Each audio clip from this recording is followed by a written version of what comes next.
What initially drew me into the electrical industry was I've always been interested in mechanical things.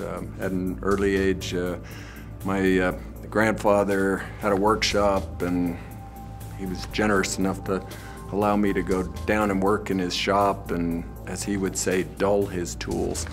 My first car was $55, and the engine was in the trunk, and electrical is really a progression of that. It's an assembly of parts and pieces, and you put things together and hit a switch and a light goes on or a motor starts, and that's the ultimate in immediate gratification.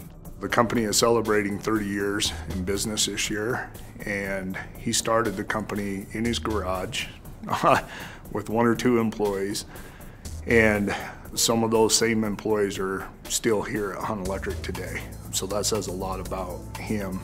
He doesn't have a big ego. He doesn't like attention. He doesn't like the spotlight. It's not about him, it's about his employees. It's about the people surrounding him. Our business philosophy is to provide maximum value to the customer and focus on continuous improvement all the time. We're never done trying to improve our processes and what value we can bring to the customer.